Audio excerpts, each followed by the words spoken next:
Of course, the first two Jurassic Parks directed by Steven Spielberg that belong on our studio lot. Even some of the scenes for the third movie filmed here, including the final battle with the Spitosaurus. You'll see the boat on your right from JP3. That was a 2001 movie.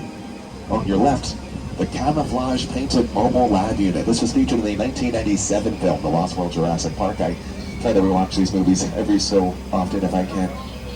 Classics for my brain.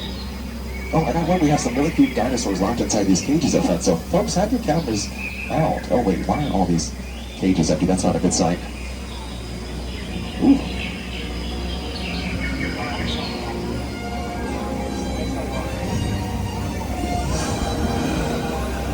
Oh gosh, this is what happens when you don't get the actor.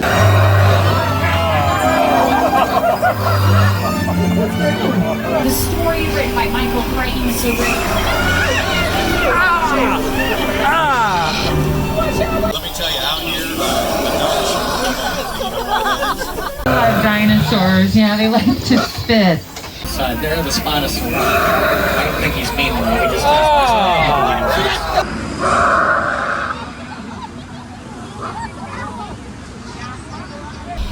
Sorry, everybody. Life will find Here's their coffee in the morning. Yeah. Maybe they'll do this. No? Oh gosh. Oh, watch out. Well, watch out for her on your left. She has a lot more teeth. That's Spitosaurus. Even though if you look around the backside, it's just a half-a-saurus. Just the front half of that dinosaur. Yeah. Take a closer look at these tree trunks around you. They're not real. Chicken wire, foam rubber, just a really good paint job. All the other plants, they are real. Little collaboration.